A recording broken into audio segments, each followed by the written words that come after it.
Rightio then, we're ready to begin. So we're going to start, of course, by setting our posture. We'll take our feet roughly hip width apart, spread out the toes, make a nice connection down to the floor, and we want to create that feeling of being grounded, noticing the weight spread evenly through the feet. So from there, we're then standing up nice and tall, lifting and lengthening, but without creating tension. Soften the shoulders, relax the knees, and then bring the hands onto the belly. And to begin with, it's just noticing normal natural breath. So we just feel that gentle rise and fall, so which we get from our normal breathing.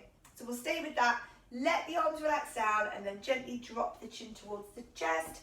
We're then lifting up and lengthening away and then dropping and lifting. So just take a quick couple of minutes to loosen everything very gently before our bigger movements and have a little check-in, a little body scan through, see how everything's feeling this week. We're going one more time, down and up, and then we're drawing back, tucking into that head over shoulder position. We then go side to side, so we're just having a little look over, again just feeling our way into it, see where it feels comfortable. We'll do another couple of those, and at the moment we're not necessarily working with the breath, but you may find that just naturally it starts to come into a pattern of work that is good for you. We come back to centre where we're going ear up, shoulder down. So we anchor the shoulder, it doesn't really move, but we just anchor it by pushing the arm away into that diagonal position. So we're getting some nice lengthening. There we go. Okay, let's go one more to either side. And then from this final lengthening, relax a little bit and then just very gently control the weight to the head as it comes around to look over and then back down to the other side. Let's go through one more of those to each side. And then roll back to the middle, draw the head back up. And as you do, think of lifting from that crown of head with a slightly tucked in chin position. With holding the head still, we're squeezing the shoulders back, lifting up, curling forwards and sliding down. So we're rolling through and we're trying to get as much movement in there as we can. So just get that really nice massagey type effect of squeezing and stretching those muscles. We're going to take it back the other way now, so it's stretching first, then coming around, and again while the shoulders are moving, we're just aware of everything else in the posture, the soft knees and the nice tall position through the spine. We're coming one last time, being aware of just settling the shoulders into good posture, but so it feels comfortable. And then hands are onto hips as we go through our pelvic tilts. So again, it's about that bit of loosening, that little bit of activation that the mobilization work does for us, but it's also about connecting, finding the brain, connecting to where the position of the pelvis is and how it sits in the body. So we do a couple of those and then we're going to settle back. So it's finding that neutral pelvis position. As we then rise up onto the tiptoes, we are hopefully going to hold that position as we float up and down into foot flexing, so one foot then the other, rising up through, trying not to topple over, hopefully a bit better than that, nice and controlled on the way down and into the flex. I'm going to bring the arms as well, so just let them drift up, first of all just to shoulder height, let them float down, coming into the flex. Then you can stay there, or if you want the greater challenge, the higher those arms go, the harder it's going to be to maintain the stability. So you can go wherever feels about right. So it makes you feel challenged, it makes you feel a bit more wobbly, but it's not actually going to topple you over, hopefully. We're coming into our last couple of those now. So we'll go this one and then the next one. That will be final time. Oh, psychological, I always fall on the last one. Finishing with flexing then, we are floating the arms up just on their own this time, and then we come into our little breath swing. So we want to think more about breath now. Inhale on the way up, exhale on the way down. It's fairly relaxed, we don't want to tip too far forward, so I'm still keeping the head and chest above the hips. Okay, we're going to come through one more time, swing, and then stretch and open. So there's a really nice, quite slow opening there, opening the chest to finish off with. Then we step the feet out, take a nice easy twist, and this is now bringing it all together. So we've had all those isolations. Now the whole body moves together as we do a nice free and easy swing, hopefully. So we're doing another couple of those, and we're going to come back to the middle this time. Release it from there, give the shoulders a little roll, give the arms and the legs a little bit of a shake out, and we are back to standing nice and tall with those slightly soft knees. So from here, we're going to take a breath in and circle our arms up, coming into overhead position. As we breathe out, we're just coming into a half roll. As we do this though, I don't want to let my bum stick out so my back flattens. I'm going to try and pull my tailbone slightly underneath. So I've got a strong abdominal connection, tailbone staying connected, and then I'm reaching to the knees. We're trying to sort of mimic the cat stretch we normally do on the floor. Then when we get here, we're going to go out into a nice lengthened spine position. Roll back up into that strong cat. Pull the tailbone to the nose, and the nose to the tailbone, and then roll back up. As we come up, the arms are going to come to the horizontal position as we come into a little open twist and then over to the other side. When we get back to centre here, arms are coming back up and over. As we come back into that half roll, keep that tailbone tucking underneath to create that lower spine opening. Extend away into more of a stretch. Your bum sticks up in the air and your chest extends. And then it's the other way as we tuck in strongly. Feel the lower back stretching. If the low back's a bit tight there, you might be feeling that tightness, but just go to where you can go. We come up, we're into that mid-back rotation again. So this little sequence all about moving the spine, of course, getting some bit of stretching, bit of strong abdominals. They're definitely switching on there. Into that strong cat, into the lengthened position, and back to the cat. And all the time we're just still with our breath. So we're not necessarily setting it carefully at the moment, but there should definitely be an awareness. We're coming final time this time, then up and over into that half a roll. Tuck the tailbone nice and strongly. Feel those abdominals firing. Lengthen away. Feel the spine lengthening. Then feel it lengthen the other way as you tuck back into the curl. Roll and stack the spine up as we come up with the arms out into our final little twist to the side and the other side. We're coming back to the middle. We're letting the arms relax down. We're giving shoulders a little roll. We're shaking and loosening legs and arms, and then we're going to head to the floor. So we'll come on down now. So bring yourself to the mat. Get yourself ready. We're going to come onto lying on our backs position. So if you do normally have some head support to help you be a bit more comfortable on the floor, then you can bring that with you. I'm going to just angle there. So yeah, head support if you need it.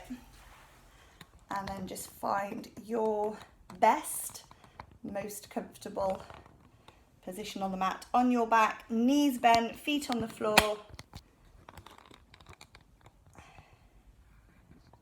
And when you get there, of course, make sure you're comfortable and then start to connect into your breathing. So we rest the hands onto the belly.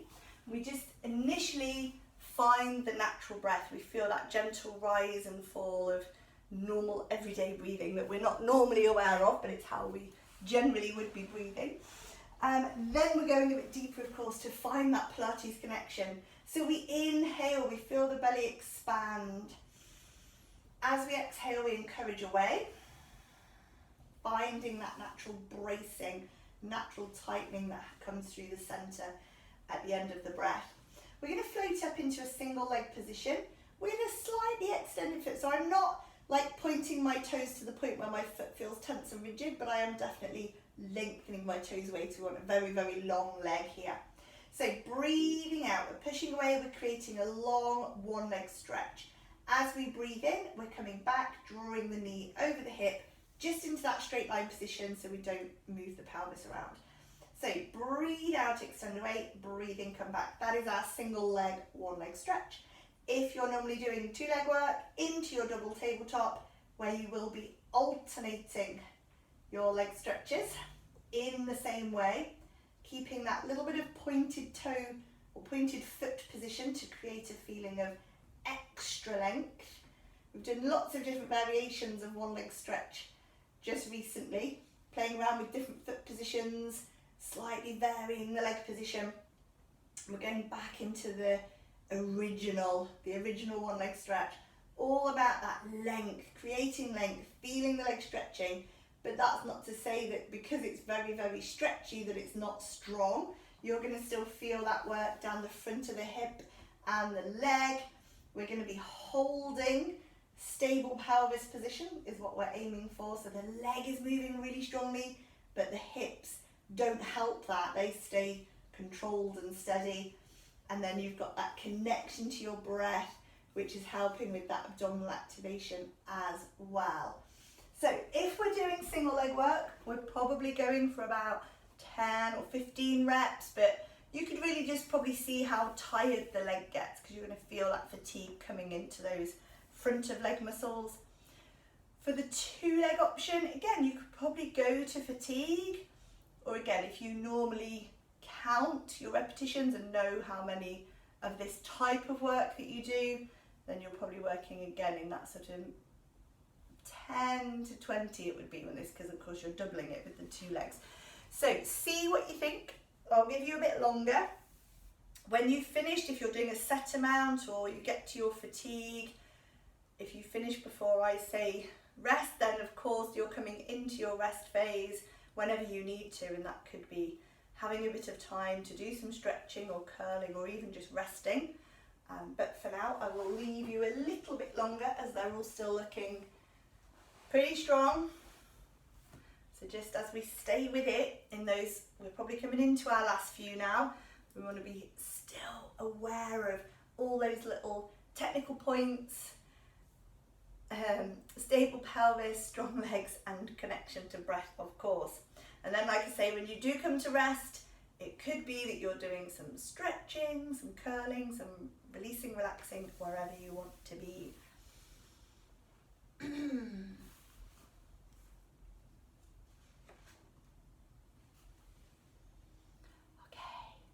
Is lovely. Well done, everyone.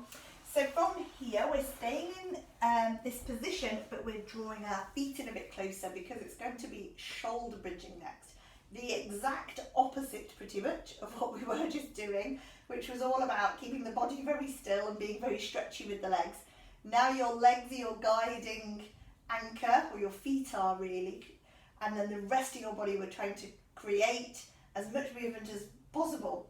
If you like to use a knee prop to support the knees but also give stronger inner thigh and pelvic floor connection, then grab that. So I know some of you at home will be using like cushions and stuff to do that. I've lost my prop, but you guys know where that goes. So that's going to go there. And then we're back into our Pilates breath connection, of course. So we are rolling up. We're thinking of picking up the tailbone first, followed by the low back, followed by the rib cage, the shoulder blades, and then we come to the top of the shoulder blades, which should make a nice diagonal line. We should feel here, strong bum muscles are activated, a little bit of work in the legs and the back as well. Now we're softening down on the reverse journey, planting the spine down, one bone at a time, and then the tailbone on the way down, of course, is the last thing to connect. So it's the first thing to lift, last thing to connect. And we're always trying to follow that sequence of movement through the spine, even when we're then adding our additional challenges. So of course we've got arm work, starting with taking the arms back, and then from there you can either return them over the top, coming in a straight line as you come down, or maybe circling them round. If you've got space and the shoulders like to do that movement, you can go there. For both of those as well, you may, instead of bringing the arms back as you return, you might leave them out and come down. And then again, you can return them either over the top or round the circle. If you're working into leg challenging. If you're not using a knee prop, it's more of an upward lift. So it's a knee lift initially, that would then progress to a straight leg lift. If you are holding a knee prop, it's more of a leg extension, so a stretch away in the diagonal. I would say they're equally challenging, so you don't need to drop your knee prop in order to progress to leg work. But they're just slightly different, but they're both challenging. And then once you've done some leg work, you might start to combine that, partner it up with the arms as well. So lots and lots of variations. Wherever we work, we want to maintain that connection to the spine though. So it's still always, even when we're like progressing our shoulder bridge and making it more challenging, that the basic element of the rolling up and rolling down through the spine, that mobility aspect of shoulder bridge is happening alongside all of that really strong stuff that happens when we add the arms and the legs.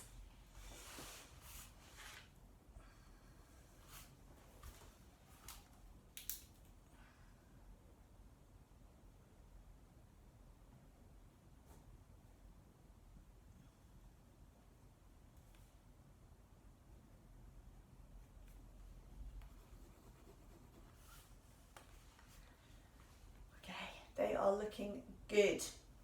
So we're probably getting into our last couple of repetitions on shoulder bridge now. So when you have finished your last one, you're coming into that rest position again, wherever that is best for you, taking the time to do any stretches you find beneficial, or again, it could just be very still. It's a nice bit of time to just go into very soft muscles, a nice bit of easy, relaxed breathing.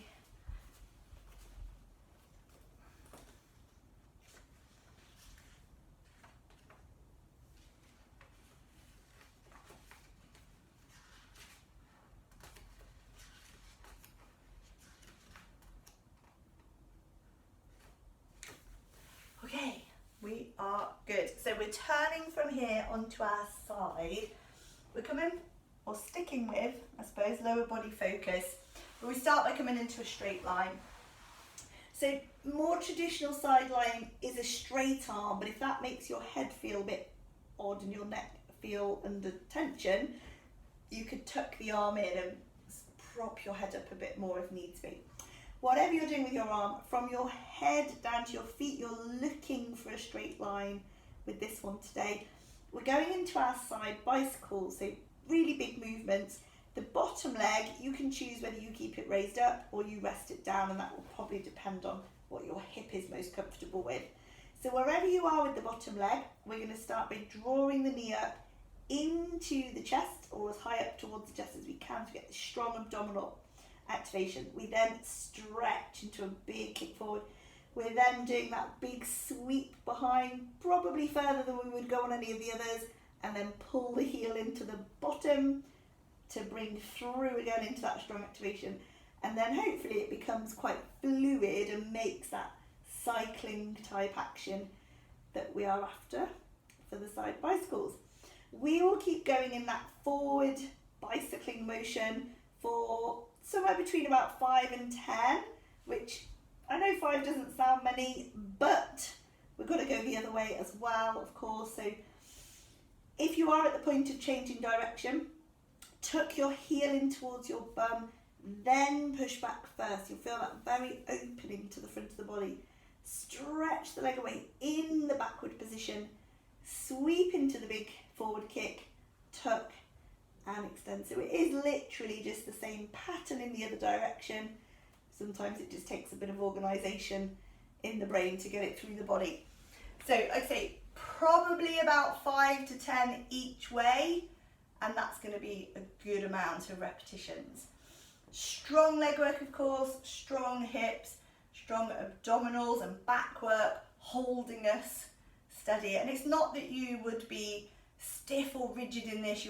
You probably will shift a little bit on the mat, but the main thing is that we're not sort of doing lots of compensation movement through the upper body with lots of changes of direction. With side work, we always stretch out at the end of it, of course, so whichever version of side work we're doing, it's always a good chance to get that extra bit of lengthening. So the legs are going away, the toes are pointing, the arm is overhead, and we're actively using this bottom hand to pull the top arm over, creating that feeling of length. And we go into some deeper breathing with that as well, because that will enhance that moment of lengthening that we're taking. Once we've done a few breaths in that lengthened position, then it's coming into just resting briefly. We will be transitioning ourselves to seated next. So we can slide the knees up, use this hand for a bit of support, and prop ourselves up to come to seated. And when we get here, we're going to sit as comfortably as we can. So the feet may be together, that's usually the position. My hips are happy, but it could be cross-legged. Oh, you can do that. Or you can go to straddle, even if that's more comfortable, it's totally fine. So we're going to make a soft circle with our arms. So I'm roughly having the hands at the height of the chest rather than the shoulders, so drop them down a little bit. Just gently interlace the fingers, soften the elbows, take a breath in to prepare. And as we exhale, I'm looking here to where the fingers are linked. That's my center point for focus. Strong twist, inhale back. Overhead as we exhale, so we take the arms up. Again, strong abdominals. Then to the other side, of course, breathe out. Breathe in. Breathe out. You want that high overhead lift. Just aiming to get as high as you can. Okay, that's looking good. So it doesn't seem like, if you just described this movement or just watched it, it wouldn't seem like you would get lots of abdominal activation just from lifting your arms up, because relatively they're not especially heavy compared to the legs. But as they come up and we've got that exhale happening, they're just challenging that extra, particularly pelvic floor activation and deep abdominal. And then we're bringing it into the middle of a spine twist, which is of course mobilizing the spine, but is also working quite strongly around the waist, around this center section. So we are there. And of course, whenever we do anything also with arms overhead, there's always an element of posture challenge as well, because we don't want to tip with it or jerk the head forward or lose our position. It's good for stretching the shoulders as well, which is always a bonus, because we all naturally just tend to get tension coming through our shoulders. So they're getting a bit of extra stretch there. Now we're going to come into our last couple of reps now. So maybe another couple to either side and overhead. And then of course we'll be heading over to that other bicycle leg in a moment. Very, very nice. Quite a simple movement, but very strong abdominal activation. So particularly when you've got that breathing going with it. Very nice. As soon as you've done that, you probably just give the shoulders a little wiggle out. Just hopefully they're not like tense, but they know they've worked a little bit. And then we're coming into bicycles, of course. So into sideline position, whichever is your best head support position, and nice straight lines. You're thinking of that posture, hovering the bottom leg or resting it down, it's up to you. And then that strong lift into the stretch, into big sweep, heel tuck, and then coming through, and then hopefully it becomes a little bit more fluid. It's kind of, we're feeling every single position on the first one or two, but then we try to still feel those individual positions but make it fluid. So like I said before, it comes in that natural cycling motion, somewhere between 5 and 10 ish. And then of course you will reverse it again to create lots and lots of opening, lots of stretching into all the way down the front of the body, hip and thigh here. Lots of strong work in the same muscles as well as stretching they're working. bum muscles, so that glute activation, super important, and just basically everything is working, because even though we're not necessarily noticing, outer hip and thigh, inner thigh, pelvic floor, deep abdominals, all of those are doing supporting work to the main action of the cycling. Okay,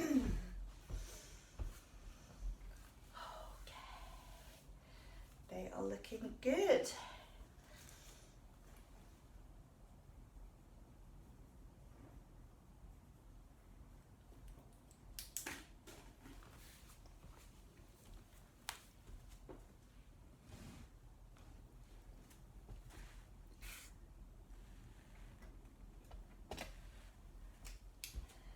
Okay, once you've done your last one, of course, you will be taking the arm over, holding onto the wrist so that you can encourage that lengthened position. And that will be held for a few, just 3 or 4 deeper breaths than normal, so you get that expansion and additional help to the stretch.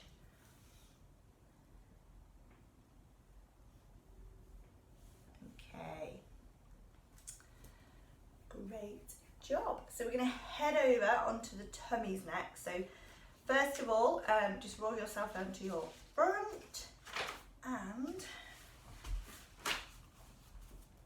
we are on breaststroke or breaststroke prep. I'm just checking. Yes, normal breaststroke.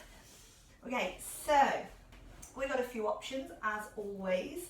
As we come into position here, we're making like a W shape, so we're not as far out as when we do the square raises. We're a little bit more tucked in, arms a little bit close to the body. We've got chin slightly tucked, we're looking down at the mat. We may even use head support. That's more if you've got niggly neck or back and you need that bit of additional support for the weight of the head.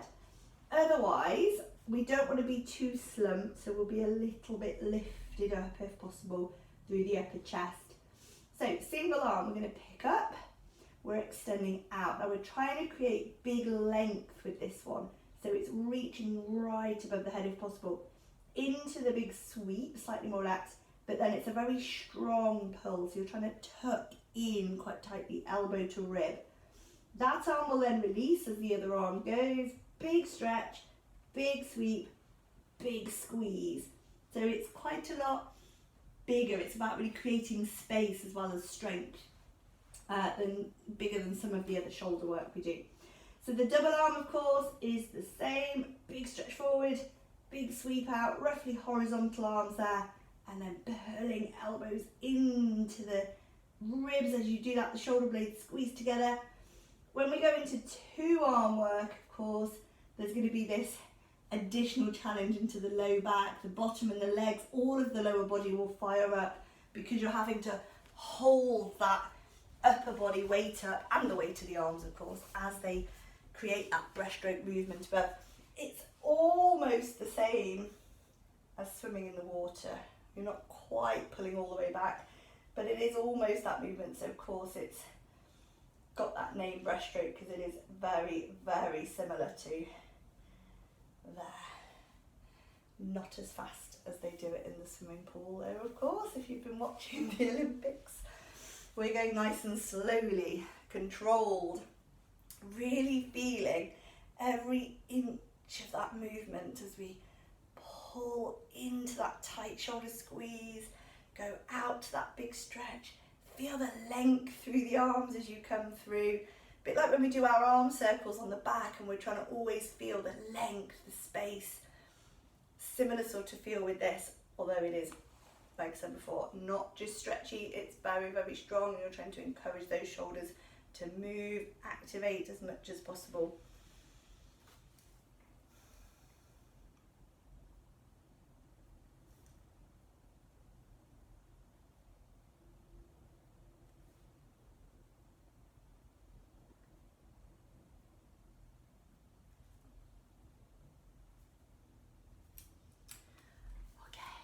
We are doing as many repetitions as we can. I think we are nearly there. So, resting and relaxing those arms and shoulders. We're going to bring the hands in by the shoulders now and pop ourselves up. We want to give the back a little release. We're going to do a little bit of supported work here, but before we do that, we're coming into a little back release.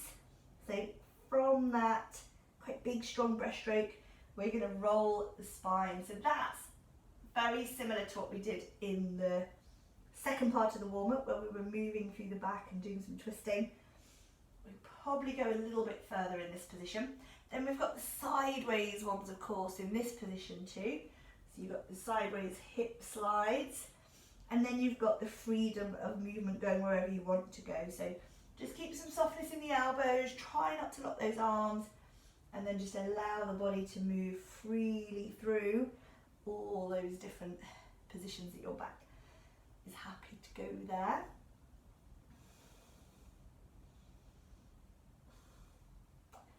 Okay, so once we've done that, we're going to be back into this all fours position, and if you do need to be off your wrists, it will work just as well to come onto your forearms for this one, so that would be fine. I'll actually demo it while I'm here, but it's the same on the hands. So we're going to extend one leg away, stretch it out behind, resist the temptation to do what I just did, which is hang the weight of your head down and watch your leg. We're going to try and actually keep a neutral neck position. So I'm hovering the leg up so it's roughly in line with the hip.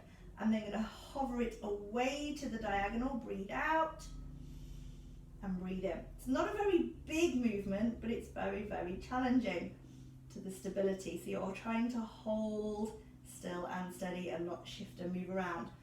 Probably about 10-ish and then change legs. It's the same on the hands, holding the leg horizontal-ish.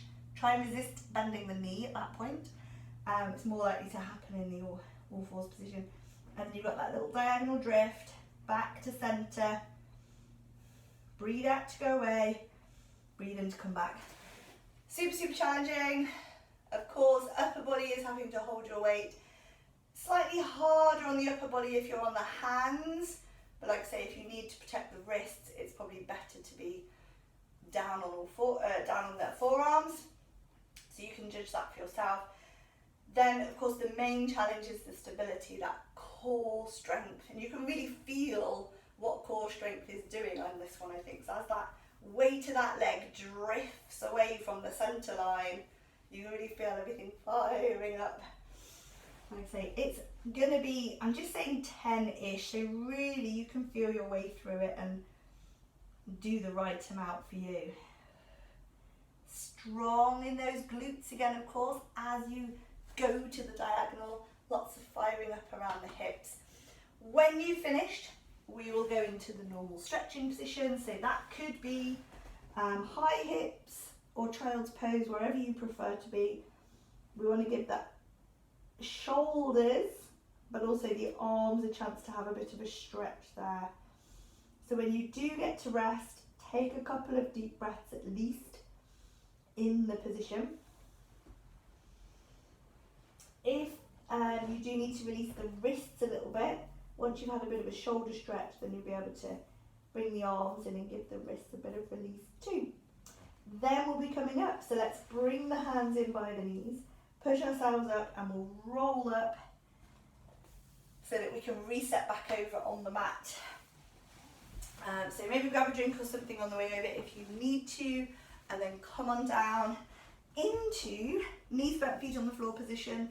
And if you've got knee prop that you had for shoulder bridge earlier, bring that with you because we're going to pop that in for hip rolls. So we're all going to have our feet together, and then you're either holding a knee prop or you're just literally gluing your knees together, so you have an invisible knee prop that you're going to squeeze onto. Either way, it creates strong connection. Breath as well, of course, is giving us connection, and the arms are going wide for this one, palms facing up. As we breathe out, we are pushing those knees over or encouraging them, and the head is turning the other way. We inhale to return, and we exhale the other way. Now with this one, there's lots of different levels, options for making it more challenging. So at the moment, we've got feet on the floor, and they do roll to the ankle, so you're not staying on the soles of your feet all the time, but essentially the weight of your legs is supported by the mat. You can make that more challenging by extending the top leg over. So as you're turning there, the top leg points away and then it tucks back in, and then the other leg goes, of course. Then you've got the feet, different versions of feet off the floor. For version 1, you'd be tucking in, so you've got the feet sort of lower and you're in a tuck position and you're rolling there. And again, even you could add a leg extension with that version. So that would be either staying tucked or extending. To make that even more challenging would be double tabletop. So the weight of the legs is a bit further forward, not completely, just still knees over hips, but it is more forward. And again, you can roll there. And you've also even got the leg extension version with that one too. Of course, the higher the feet go up, the heavier those legs are going to feel. So the more challenging it's going to be to control the weight. Because that's basically what you're doing here. You've got the weight of your legs and then your hips as well. If you pick your feet up off the floor, it's also the weight of your hips. So everything around the center is holding the weight of the hips. So the tummy muscles, the back muscles, and then on top of that, you've got the fact that your spine is twisting. So again, it's going to be, you know, strong, healthy backs are going to be happy with twisting. It's good for them. But if you've got a niggly back or any kind of back issues, then maybe not so much. So that's where the feet on the floor versions would come in. You'd maybe make the twists a lot smaller and not be trying to encourage it and make it big. So we can really, you know, find our level, be where we need to be with those rolls. Okay, looking good.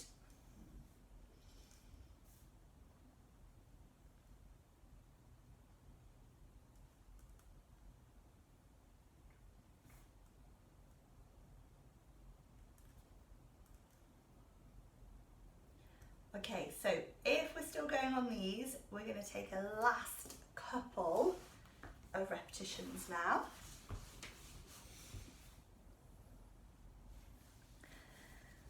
Very nice. Okay, just maybe give the legs a little curl in or have a little stretch out. We're going to fit one more thing in and then a little bit of stretching before we finish.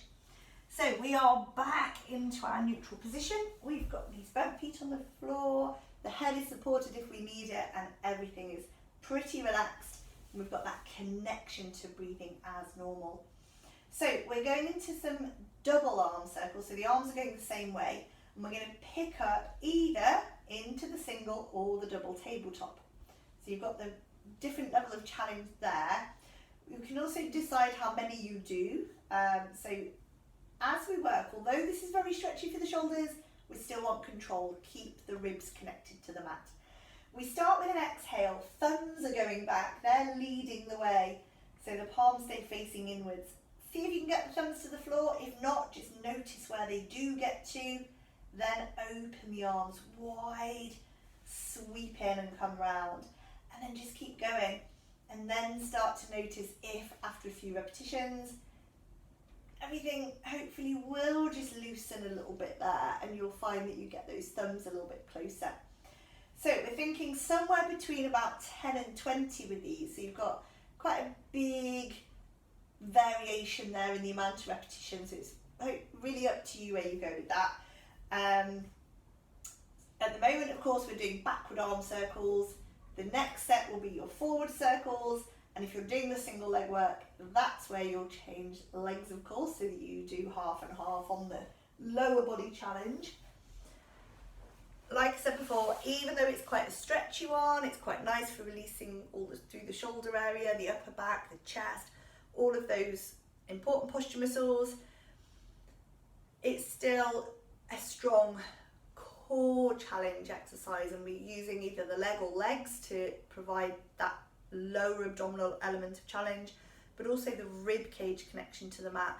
We don't want to feel like we're forcing the low back down, and trying to stay quite relaxed and neutral in the pelvis whilst connecting the ribs down firmly is actually quite challenging.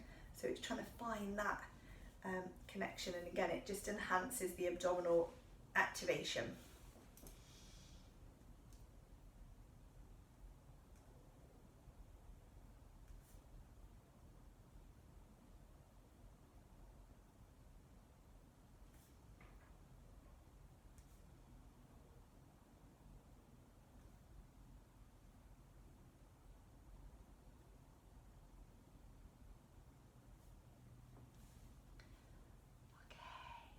Looking good.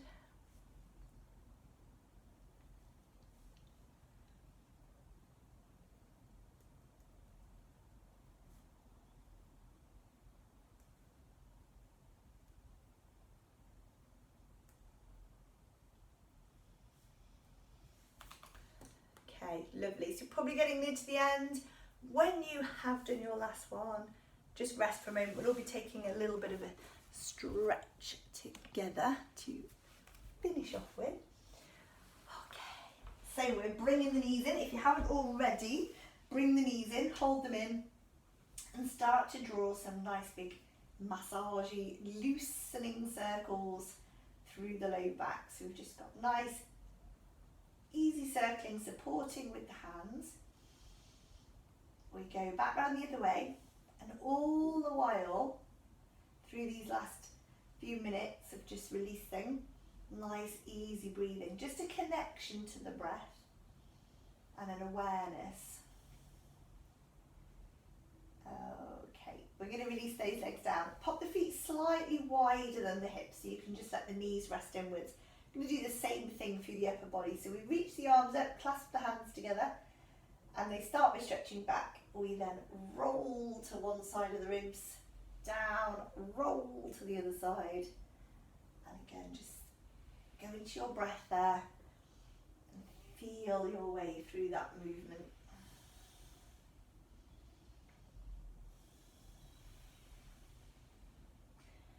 Okay, let's take it back the other way.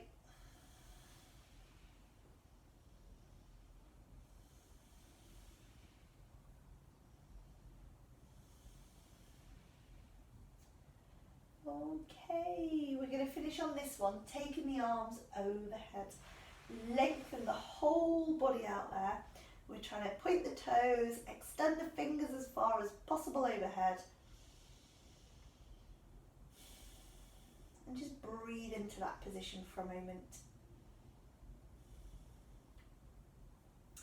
Do the same thing with flexed feet, so the focus of the length is now down the back of the body.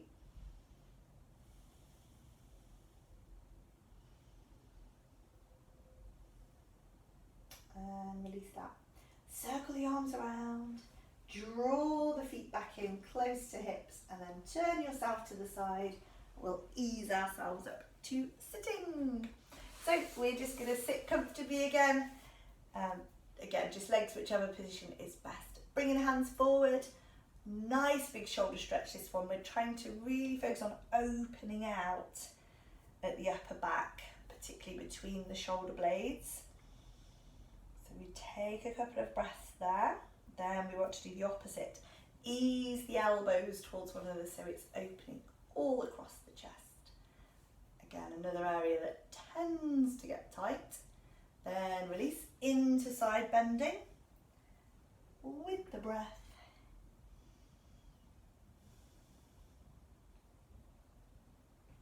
And over to the other side.